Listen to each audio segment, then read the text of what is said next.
आज की इस वीडियो में क्लास 9th की साइंस का 5th चैप्टर जीवन की मौलिक इकाई के प्रश्न उत्तर देखेंगे। तो देखिए, पहला प्रश्न है, कोशिका की खोज किसने की और कैसे की?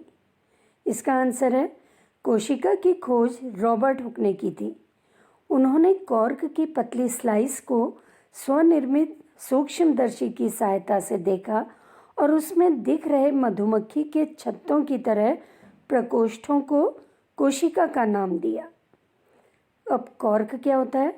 जो पेड़ की छाल है वो कॉर्क है, और कॉर्क की पतली काट को या स्लाइस को उन्होंने क्या करा, माइक्रोस्कोप की सहायता से देखा।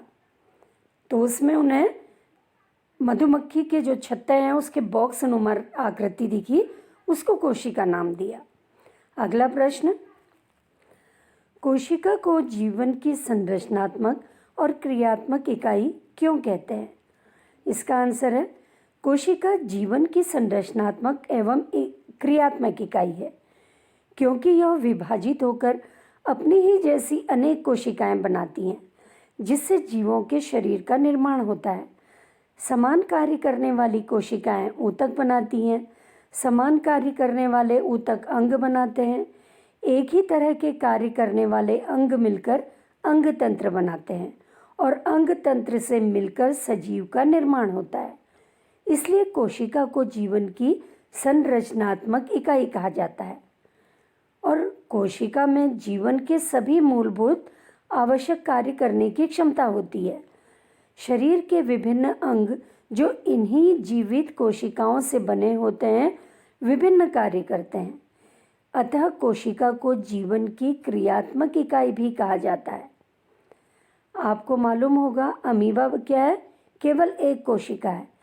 अमीबा में भी क्या होता है? पोषण की क्रिया होती है, श्वसन होता है, उत्सर्जन होता है, अपने समान संतति उत्पन्न करने की क्षमता होती है। इसलिए कोशिका को क्या कहते हैं? संरचनात्मक और क्रियात्मक इकाई। प्रश्न है, कार्बन डाइऑक्साइड तथा पानी जैसे पदार्थ कोशिका के कैसे अंदर तथा बाहर जाते हैं? इस पर चर्चा कीजिए।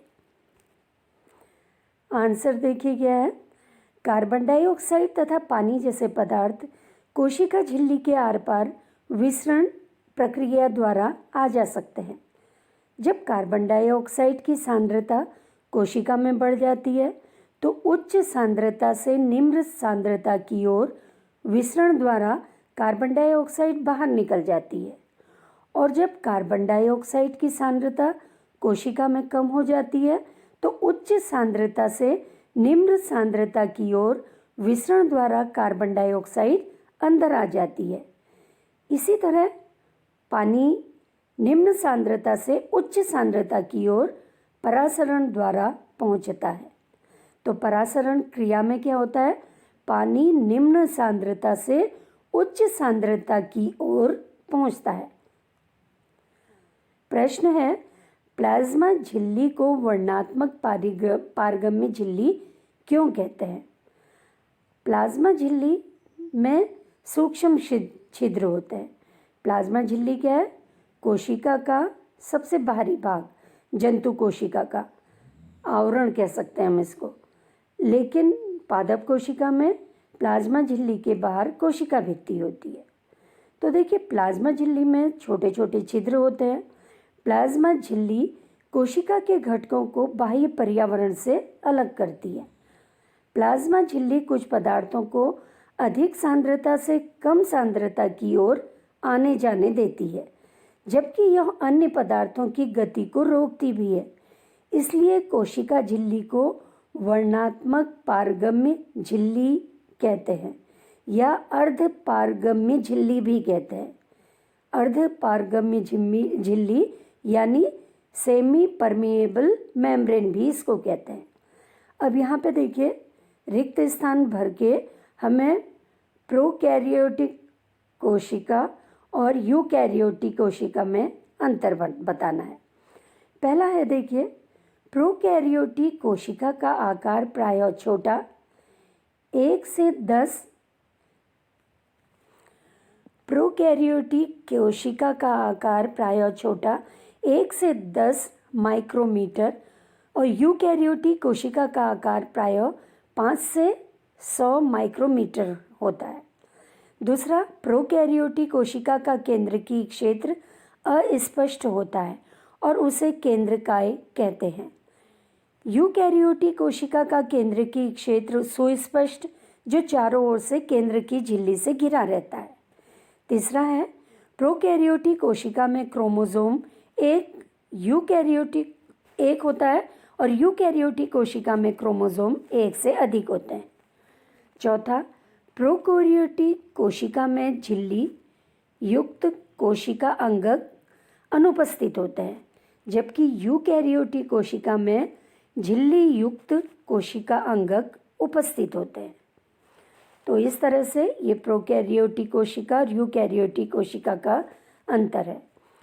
प्रश्न, क्या आप 2 ऐसे अंगकों का नाम बता सकते हैं जिनमें अपना आनुवंशिक पदार्थ होता है? तो देखिए, ऐसे 2 कोशिका अंगक के नाम हैं माइटोकॉन्ड्रिया और लवक। आपको मालूम होगा कि माइटोकॉन्ड्रिया जंतु कोशिका, वनस्पति कोशिका दोनों में होती है और लवक केवल वनस्पति कोशिका में। प्रश्न, यदि किसी कोशिका का संगठन किसी भौतिक अथवा रासायनिक प्रभाव के कारण नष्ट हो जाता है तो क्या होगा?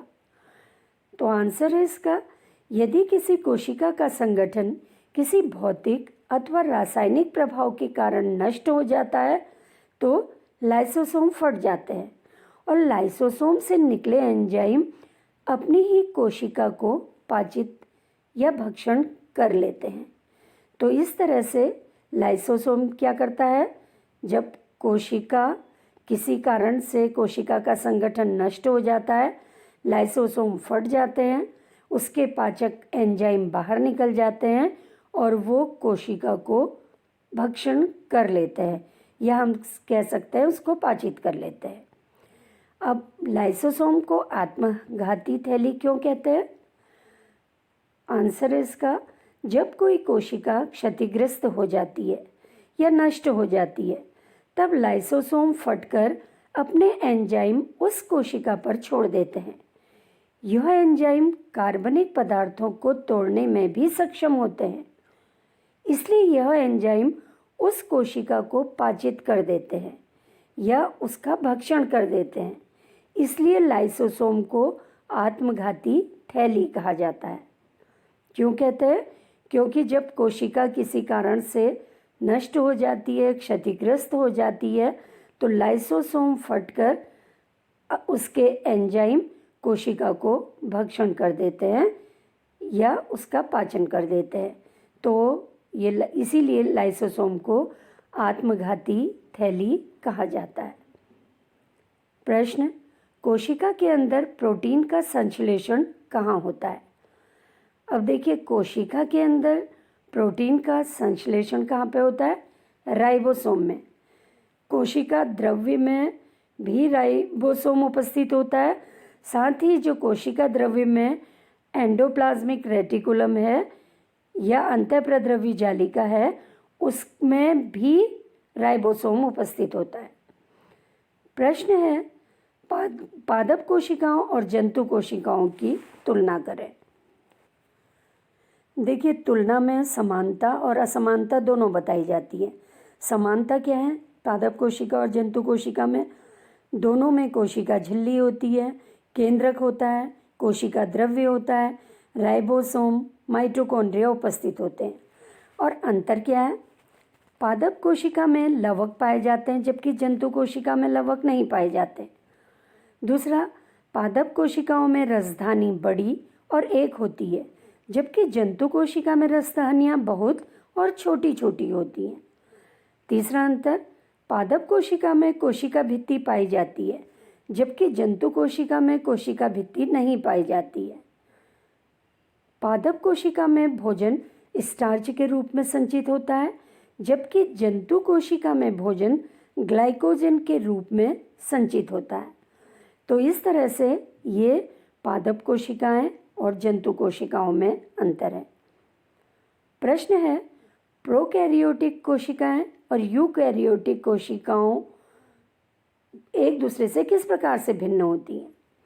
आंसर पहला है, प्रोकैरियोटिक कोशिका में झिल्ली युक्त अंगक नहीं होते, जबकि यूकैरियोटिक कोशिका में झिल्ली युक्त अंगक होते हैं। जैसे देखिए, प्रोकैरियोटिक कोशिका में केंद्रक के बाहर कोई झिल्ली नहीं होती और जो केंद्रक के पदार्थ हैं वो पूरी कोशिका द्रव्य में फैले रहते हैं, जबकि यूकैरियोटिक कोशिका का जो केंद्रक है वो झिल्ली युक्त होता है। दूसरा अंतर, प्रोकैरियोटिक कोशिका में केंद्रक झिल्ली नहीं होती, जबकि यूकैरियोटिक कोशिका में केंद्रक झिल्ली होती है। तीसरा, प्रोकैरियोटिक कोशिका आकार में छोटी होती है, जबकि यूकैरियोटिक कोशिका आकार में बड़ी होती है। प्रश्न, यदि प्लाज्मा झिल्ली फट जाए अथवा टूट जाए तो क्या होगा?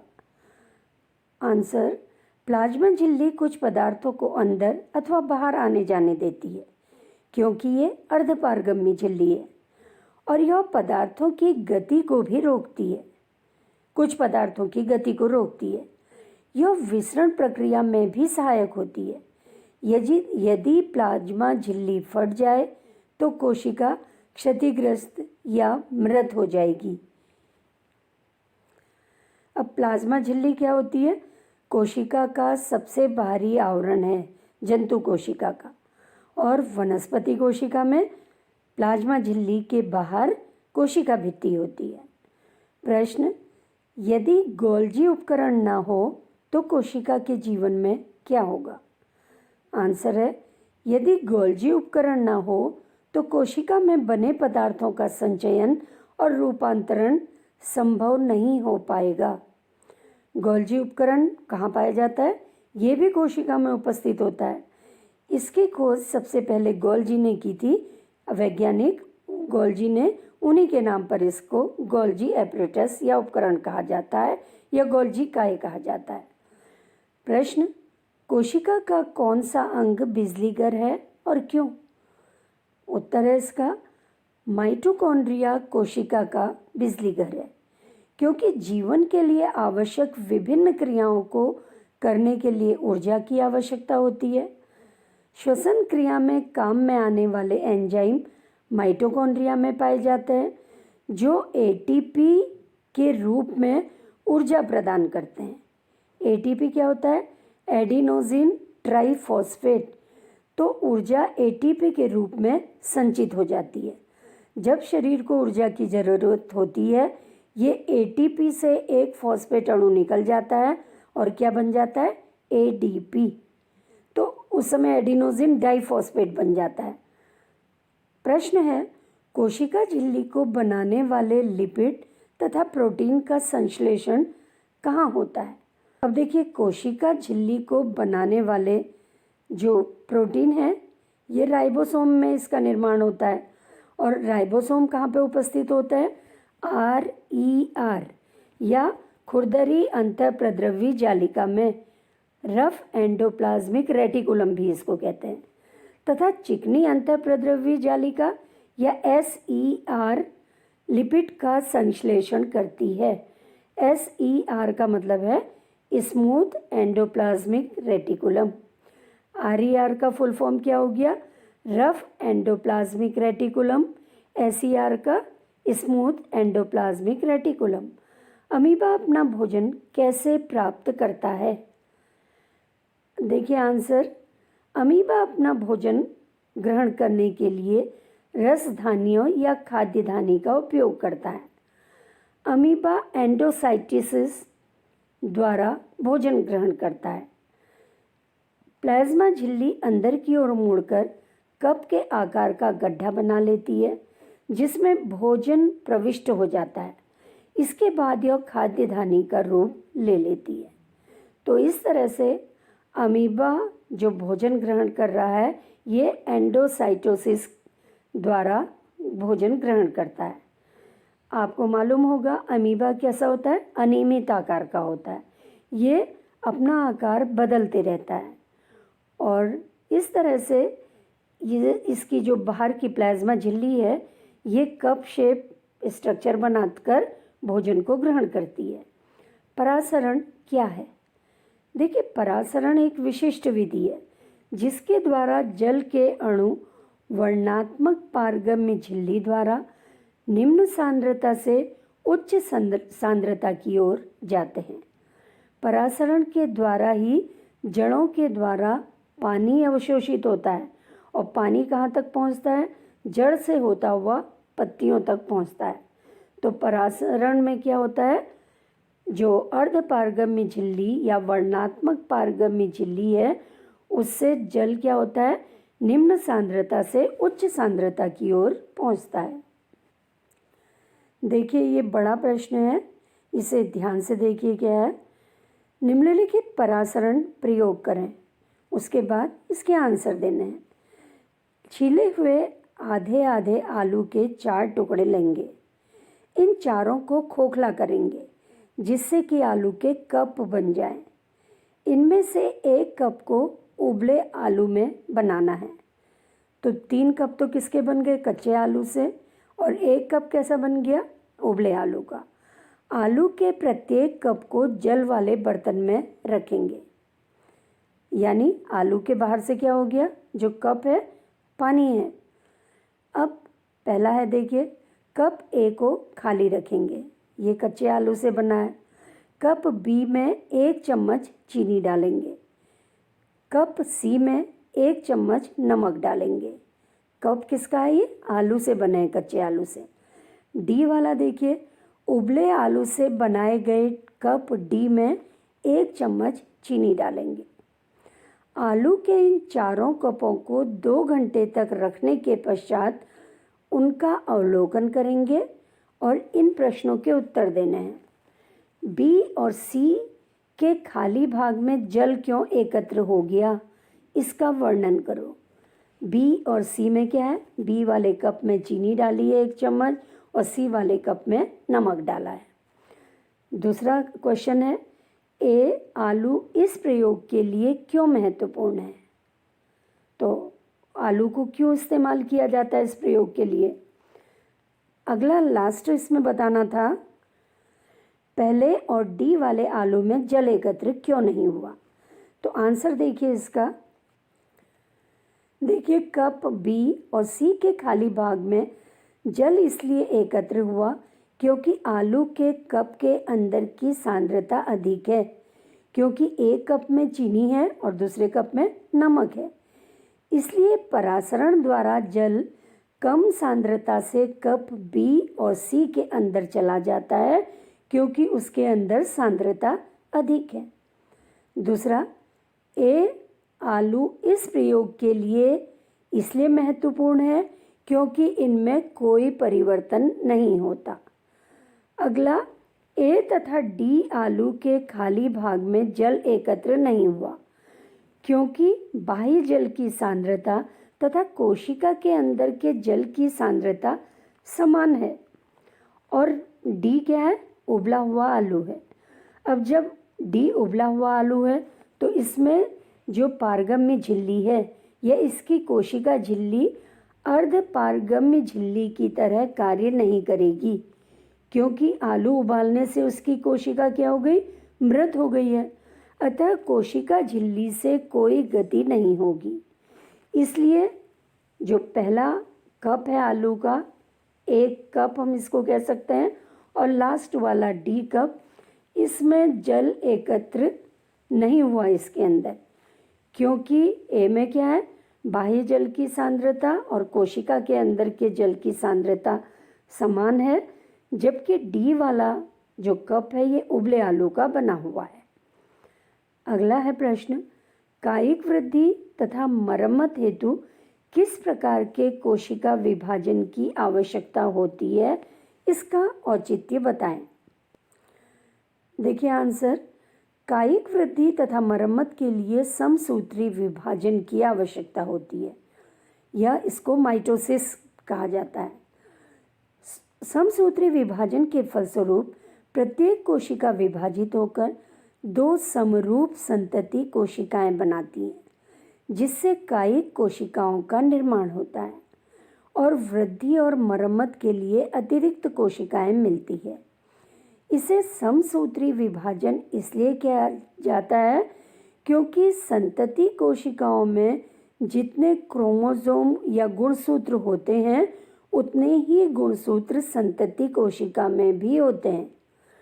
इसलिए ये कायिक वृद्धि या मरम्मत में ये कोशिकाएं काम में आती हैं। अगला है, युग्मकों के बनने के लिए किस प्रकार का कोशिकाएं विभाजन होता है?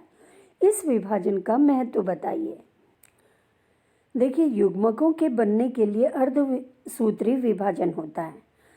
अर्धसूत्री विभाजन के फलस्वरूप जब कोशिका विभाजित होती है तो इससे 2 की जगह 4 नई कोशिकाएं बनती हैं और कोशिकाओं में क्रोमोसोम या गुणसूत्र की संख्या आधी हो जाती है। बाद में जब युग्मकों के निषेचन से या फर्टिलाइजेशन से जाइगोट या युग्मक बनता है तो जाइगोट में या युग्मक में क्रोमोसोम की संख्या कायिक कोशिका के बराबर हो जाती है। इसलिए जाइगोट से विकसित होने वाले जीव के लक्षण अपने जनक के समान होते हैं। देखिए, अर्धसूत्री विभाजन नाम से ही इसका पता चल रहा, जब कोशिका विभाजित होती है जो गुणसूत्र हैं इनकी संख्या संतति कोशिकाओं में आधी रह जाती है। इसको मियोसिस या अर्धसूत्री विभाजन कहा जाता है। तो जो अर्धसूत्री विभाजन है ये जनन कोशिकाओं में होता है और जब जनन कोशिकाओं का निषेचन होता है फिर से क्रोमोसोम की संख्या जनक कोशिकाओं के क्रोमोसोम की संख्या के बराबर हो जाती है।